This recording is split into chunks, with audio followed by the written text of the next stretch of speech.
Everyone, welcome back to my channel. आज के video में हम देखेंगे चैप्टर 5 एक्सरसाइज 5A के न्यूमेरिकल क्वेश्चंस। तो आइए शुरू करते हैं आज के फर्स्ट क्वेश्चन के साथ। आज का क्वेश्चन नंबर 1 है, a body of volume 100 centimetre cube weighs 5 kgf in air. It is completely immersed in a liquid whose density is 1.8 into 10 to the power 3 kilograms per meter cube. Find upthrust and weight of the body in liquid. तो शुरू करेंगे हम question number 1 के साथ। तो सबसे पहले हमको क्या दिया है, इसमें हमको सबसे पहले दिया है volume. Volume is equal to कितना दिया है, 100 सेंटीमीटर क्यूब। उसके बाद क्या दिया है, वेट 5 kgf इन एयर। तो weight of body in air कितना दिया है, 5 kgf। उसके बाद बोला है, it is completely immersed in a liquid whose density is 1.8 into 10 to the power 3। तो डेंसिटी ऑफ लिक्विड कितना है, 1.8 into 10 to the power 3 kilograms per metre cube. ठीक है, ये चीज़ें हमको दी हुई है। अब हमको फाइंड आउट करना है क्या, फर्स्ट हमको फाइंड आउट करना है अपथ्रस्ट और सेकेंड हमको फाइंड आउट करना है weight of the body in liquid. ठीक है, तो सबसे पहले हम देखेंगे कि हमको दिया है V, W और रो की वैल्यू और हमको फाइंड आउट करना है अपथ्रस्ट। तो अपथ्रस्ट का फॉर्मूला क्या होता है, अपथ्रस्ट इज इक्वल टू होता है V रो G एंड रो किसकी वैल्यू होती है, डेंसिटी ऑफ लिक्विड जिसमें आप बॉडी को इमर्स कर रहे हो। ठीक है, तो सब हम अब देखेंगे कि वॉल्यूम कितना दिया है, 100 सेंटीमीटर क्यूब और ये किस में दिया है, मीटर क्यूब में। तो दोनों की यूनिट अलग अलग हो गई। हमारा फर्स्ट काम क्या हो जाएगा, यूनिट सेम करना। तो 100 सेंटीमीटर क्यूब को आप चेंज करोगे मीटर क्यूब में। तो कैसा चेंज करेंगे हम सेंटीमीटर क्यूब को मीटर क्यूब में, क्या होता है, 1 मीटर इज इक्वल टू कितना होता है, 100 सेंटीमीटर होता है। तो 1 मीटर क्यूब जब आप निकालना है तो आप क्या करोगे, इस पूरे का क्यूब कर दोगे तो इस साइड का भी क्यूब हो जाएगा। तो 1 metre cube is equal to कितना हो गया, 100 क्यूब सेंटीमीटर क्यूब। तो 1 metre cube is equal to कितना आया, 100 रेज़ टू द पावर 3। ठीक है, 100 raise to the power 3 centimetre cube. मतलब आप इसको कैसा लिख सकते हो, 100 का 3 टाइम्स मल्टीप्लाई। तो 100 का 3 टाइम्स मल्टीप्लाई हम लोग इसको क्या लिख सकते हैं, 10 to the power 6 centimetre cube लिख सकते हैं। अब हमको निकालना क्या है, सेंटीमीटर क्यूब को कन्वर्ट करना है मीटर क्यूब में। तो सेंटीमीटर क्यूब यहाँ छोड़ दो और मीटर क्यूब को इधर भेज दो। तो 1/10 to the power 6 metre cube. तो 1 centimetre cube is equal to, जब ये ऊपर जाएगा तो क्या हो जाएगा, 10 to the power -6 metre cube. तो ये चीज़ हमको क्लियर हो गई। अब हम वैल्यूज़ पुट करेंगे। तो अपथ्रस्ट इज इक्वल टू क्या हो जाएगा, V की वैल्यू क्या रखोगे, 100 into 10 to the power -6 into rho की वैल्यू क्या रखेंगे, 1.8 into 10 to the power 3 into G की वैल्यू अगर आपने नहीं दी हुई है या फिर क्वेश्चन में दी हुई है, हम चेक करेंगे। अगर क्वेश्चन में नहीं दी हुई है तो सॉल्व करने के लिए आप जी की वैल्यू रख सकते हो, बट यहाँ kgf है ना, तो आप जी की वैल्यू जी ही रखो। तो ये gf में वैल्यू आएगी अपथ्रस्ट की। ठीक है, तो 100 into 10 to the power -6 into 1.8 into 10 to the power 3 कर। तो ये 100 को हम लोग क्या लिख सकते हैं, 10 स्क्वायर लिख सकते हैं, into 10 to the power 3 into 10 to the power -6 into 1.8 g. अब 10 टू द पावर 2 और 3 मिलके कितना हो जाएगा, 10 टू द पावर 5 और 10 टू द पावर -6 है तो 5 - 6 -1 हो जाएगा। तो ये कितना हो गया, 10 टू द पावर -1 इंटू 1.8। तो इसको हम कैसा लिखेंगे, 1.8 है तो 10 टू द पावर -1 मतलब अपॉन 10 आएगा। तो इसको 0.18 GF। ठीक है, 0.18 kgf, वो किलोग्राम में था तो ये भी kgf आया। ठीक है, 0.18 किलोग्राम फोर्स, ये आ गया हमारा अपथ्रस्ट। अब हमको निकालना है weight of body in liquid. तो weight of body in liquid क्या होता है, actual weight of body minus upthrust. तो एक्चुअल वेट ऑफ बॉडी क्या था, एक्चुअल वेट था 5 kgf माइनस अपथ्रस्ट हो जाएगा 0.8, तो ये आ जाएगा 4.82 kgf। ये हो जाएगा हमारा आंसर। इसको हम लोग एपरेंट वेट भी बोलते हैं। ठीक है, नेक्स्ट क्वेश्चन देखेंगे, question number 2। I hope question number 1 clear हो गया होगा। क्वेश्चन नंबर 2 देखते हैं। क्वेश्चन नंबर 2 हमको दिया है a body weighs 450 GF in air. तो एयर में वेट कितना हो जाएगा, weight of body in air is equal to 450 GF। उसके बाद बोला जा रहा है 310 GF when completely immersed in water. So weight of body in water कितना हो गया, 310 gram force. Now we need to find out volume, then loss in weight, then we need to find out upthrust, and we also need to show the assumption that we are made in part 1। ठीक है, तो अब हमको दे दिया है क्या क्या चीज़, सिर्फ wait of body in air and weight of water. ठीक है, थर्ड थिंग आपको ये याद रखना है कि ग्रेविटेशनल एक्सिलरेशन तो हमको लेना है, डेंसिटी ऑफ लिक्विड, यहाँ पर लिक्विड में वाटर बोला है तो डेंसिटी ऑफ वाटर क्या होता है 1 ग्राम पर सेंटीमीटर क्यूब और 1000 किलोग्राम्स पर मीटर क्यूब। तो ये सब ग्राम फोर्स में दिया है, मतलब ग्राम सेंटीमीटर क्यूब वाली वैल्यू हम लेंगे। ठीक है, अब हमको निकालना क्या है, वॉल्यूम निकालना है। तो सबसे पहले आप देखो अपथ्रस्ट का फॉर्मूला क्या होता है, अपथ्रस्ट इज इक्वल टू होता है V रो G। लेकिन अब यहाँ पे ना हमको अपथ्रस्ट निकालना है, ठीक है, और वॉल्यूम भी निकालना है। तो सबसे पहले आप यहाँ से सेकेंड थिंग देखो, loss in weight. Loss in weight कैसा हो जाता है हम लोग का, actual weight minus apparent weight, है ना। एक्चुअल वेट कितना है 450 GF माइनस एपरेंट वेट कितना है 310। तो 450 में से 310 माइनस करो, कितना आएगा 140 ग्राम फोर्स। ये 140 ग्राम फोर्स क्या हो गया, लॉस ऑफ वेट। और ये लॉस ऑफ वेट किसके इक्वल होता है, अपथ्रस्ट के इक्वल होता है। तो अपथ्रस्ट भी हमको यहाँ से कितना मिल गया, 140 ग्राम फोर्स मिल गया। ये चीज़ क्लियर है। हमको पहले बोला था आप वॉल्यूम निकालने, लेकिन आप देखो कि वॉल्यूम तो इस फॉर्मूले से निकलता है। तो अब यहाँ पे हमको ना वॉल्यूम पता है ना अपथ्रस्ट पता है, तो कैसा निकालेंगे। तो सेकंड देखते हैं कि लॉस इन वेट तो हम ऐसा निकाल सकते हैं, और जो लॉस इन वेट होता है वो अपथ्रस्ट के इक्वल होता है। तो हमको ये चीज़ भी मिल गई, हमको ये चीज़ भी मिल गई। अब हमको ये निकालना है। तो हम जानते हैं upthrust is equal to V into rho G होता है। तो अब हमको V की वैल्यू निकालनी है। तो upthrust upon rho into G कर सकते हो। अपथ्रस्ट की वैल्यू आपको पता चल गई 140, रो की वैल्यू हम पता है 1 ग्राम पर सेंटीमीटर क्यूब, और G की वैल्यू आप वहाँ पे पुट कर दोगे।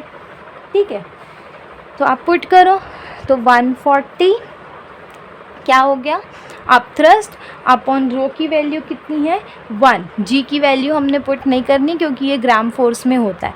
ठीक है, तो 140 अपॉन 1 करेंगे तो ये वॉल्यूम आ जाएगा।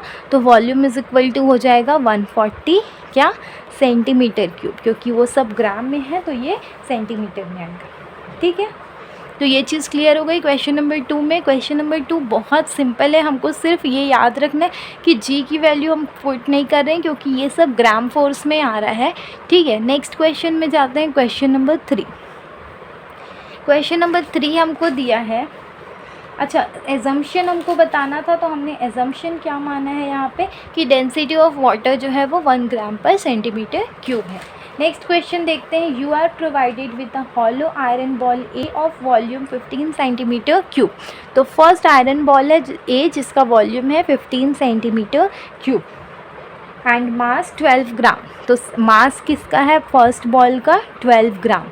देन बोला है solid iron ball B of mass 12 gram. तो सॉलिड आयरन बॉल है जिसका भी मास 12 ग्राम है। ठीक है, both are placed on the surface of water contained in a large tub, find upthrust on each ball. तो दोनों बॉल में हमको अपथ्रस्ट निकालना है। Which ball will sink, give reason for your answer, and density of iron हमको दिया है 8.0 grams per centimetre cube, और ये दोनों किस में इमर्स कर रहा है वाटर में। तो वाटर का डेंसिटी कितना हो जाता है, डेंसिटी ऑफ वाटर क्या होता है 1 ग्राम्स पर सेंटीमीटर क्यूब। ठीक है, अब हमको बोला है कि कौन सा बॉल सिंक करेगा, तो कौन सा बॉल सिंक करेगा और कौन सा फ्लोट करेगा, उसके लिए हम क्या निकाल लेते हैं, उसके लिए हमको अपथ्रस्ट निकालना पड़ता है। अपथ्रस्ट का फॉर्मूला क्या होता है, अपथ्रस्ट इज इक्वल टू हो जाता है V रो जी। ठीक है, जी की वैल्यू तो हम पुट करेंगे नहीं, वी और रो की करेंगे। तो फर्स्ट वाले बॉल के लिए देखो, अगर हम अपथ्रस्ट निकालेंगे तो वी ए आ जाएगा। रो किसका वैल्यू पुट करते हैं? आयरन का नहीं पुट करते हैं, जिस लिक्विड में डालते हैं उसका पुट करते हैं। तो रो किसकी वैल्यू रखेंगे? वाटर की। ठीक है, तो वो दोनों पुट करोगे आपको अपथ्रस्ट मिल जाएगा। तो पुट करो तो क्या हो जाएगा? वॉल्यूम कितना है? 15, डेंसिटी कितनी है? 1। तो 15 इंटू 1 कितना आ जाएगा? 15 ग्राम फोर्स। ये अपथ्रस्ट आ गया फर्स्ट पर। सेकेंड वाले के लिए हमको क्या करना पड़ेगा? V इंटू बी, रो V सेकेंड का वॉल्यूम इंटू रो इंटू जी। तो आप देखो वॉल्यूम तो सेकेंड का हमको पता नहीं है, तो हम वॉल्यूम कैसे निकाल सकते हैं? हम क्या जानते हैं? Density is equal to mass per unit volume होता है। ठीक है, तो मास हमको दिया है, डेंसिटी ऑफ आयरन दिया है, तो हम वॉल्यूम निकाल लेंगे। तो वॉल्यूम इज इक्वल टू क्या हो जाएगा? Mass upon density. मास कितना दिया है सेकेंड बॉल का? 12 ग्राम। और डेंसिटी क्या दी हुई है? वाटर की नहीं, आयरन की। कितनी दी हुई है? 8। तो 12/8, जिसको आप 3/2 भी लिख सकते हो। 4 3 ज़ा 12, 4 2 ज़ा 8। तो डेंसिटी कितनी आ गई? 3/2 ग्राम्स पर, सॉरी 3/2 सेंटीमीटर क्यूब। ये क्या आ गया? इसका वॉल्यूम। बस वैल्यू पुट करो तो आपको अपथ्रस्ट मिल जाएगा। कितना होगा? 3/2। डेंसिटी ऑफ वाटर कितना है? 1। और ये जी, तो ये कितना हो जाएगा? 3/2 मतलब 1.5 ग्राम्स फोर्स। अब आप देखो, आपको फर्स्ट बॉल पे अपथ्रस्ट कितना मिला है? 15 ग्राम फोर्स, और सेकंड पे कितना मिला है? 1.5 ग्राम फोर्स। हमसे क्वेश्चन क्या पूछा था? कौन सा बॉल सिंक करेगा और कौन सा बॉल फ्लोट करेगा? तो इस पे अपथ्रस्ट ज़्यादा है इसीलिए ये फ्लोट करेगा, और इस पे अपथ्रस्ट कम है इसीलिए ये क्या हो जाएगा? सिंक करेगा। ठीक है, तो हम यहाँ पे बता दिए क्योंकि अपथ्रस्ट जो है वो लेस है यहाँ पे, इसलिए ये फ्लोट नहीं कर पाएगा और ये सिंक हो जाएगा, ये डूब जाएगा, बट ये वहाँ पर तैरने लगेगा। ठीक है, एजम्पशन हमसे पूछा था तो सेम हमने एजम्पशन क्या लिया? Density of water is equal to 1 gram per centimetre cube. आगे बढ़ेंगे क्वेश्चन नंबर 4 में। आई होप क्वेश्चन नंबर 3 तक आपको क्लियर हो गया होगा। ठीक है, क्वेश्चन नंबर 4 की तरफ जाते हैं।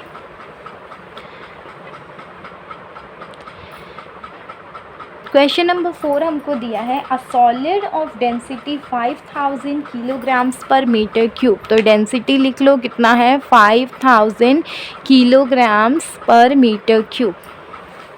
अब हमको बोला है weighs 0.5 kgf in air. So weight of body in air is equal to 0.5 kilograms force. ठीक है, अब हमको बोला है it is completely immersed in water of density 1000 kilograms per metre cube. So density of water कितनी हो गई आपकी? 1000 किलोग्राम्स पर मीटर क्यूब। जो गिवन डेटा रहता है ना वो लिख लिया करो तो सॉल्व करना ईजी हो जाता है। हमको निकालना है calculate the apparent weight of solid in water. तो एपरेंट वेट ऑफ सॉलिड आप कैसा निकालोगे? जब आपका क्या हो जाएगा? लिक्विड वाटर में इमर्स करोगे तो जितना उस पर अपथ्रस्ट होगा उतना वेट उसका लूज़ होगा। तो अपथ्रस्ट हमको फाइंड आउट करना है। तो अपथ्रस्ट फाइंड आउट करने के लिए हम क्या करते हैं? अपथ्रस्ट फाइंड आउट करने के लिए हमारा फॉर्मूला क्या हो जाता है? V इंटू रो इंटू जी। अब देखो आपको V की वैल्यू तो दी नहीं है, रो की वैल्यू दी हुई है, तो V की वैल्यू आप कैसे निकाल सकते हो? डेंसिटी इज इक्वल टू क्या होता है? मास पर यूनिट वॉल्यूम। ठीक है, तो density is equal to mass per unit volume रखेंगे तो यहाँ से हमको क्या मिल जाएगा? Volume is equal to density upon mass मिलेगा। तो ये वैल्यू आपने यहाँ पुट करनी है। तो volume is equal to density upon,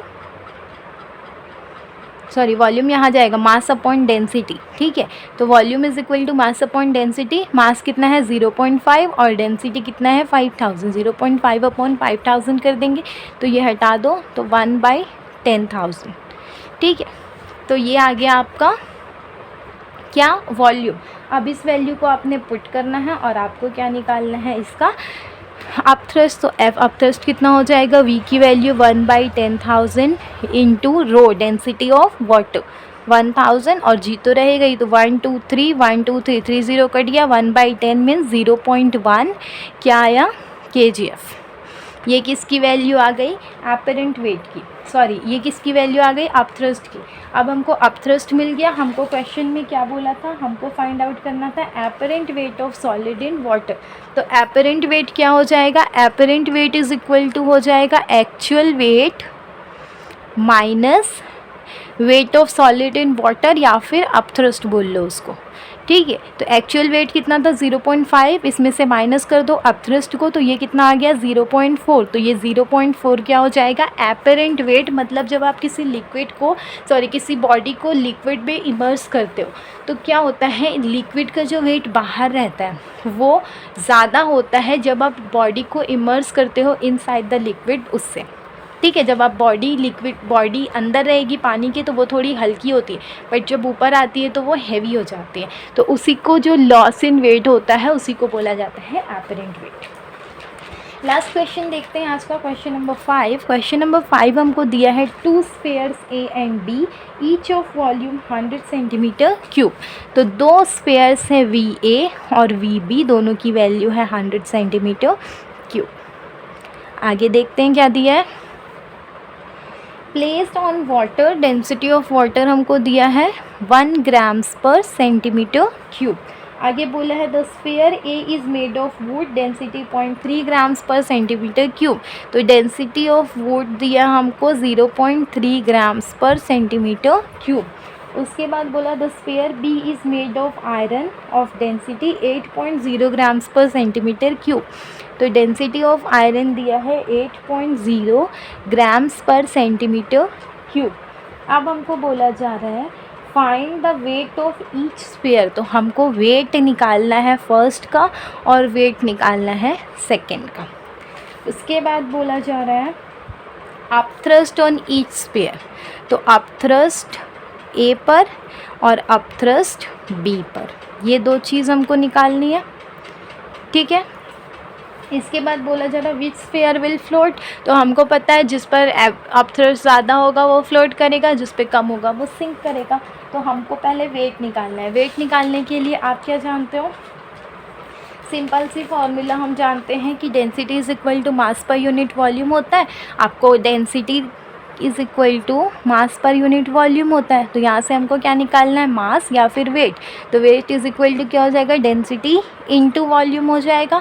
density हमको दी हुई है, कितनी दी हुई है, पहला वुड का निकालोगे तो 0.3 और वैल्यू दी हुई है इसकी 100। तो 0.3 इंटू 100 करेंगे तो कितना हो जाएगा, नंबर को मल्टीप्लाई कर दो, 3 इंटू 100 300, पीछे से एक नंबर के पहले पॉइंट है तो यहाँ पे लगा दो, तो ये हो जाएगा 30 ग्राम फोर्स, ठीक है। ये मिल गया। अब आगे बढ़ेंगे नेक्स्ट में।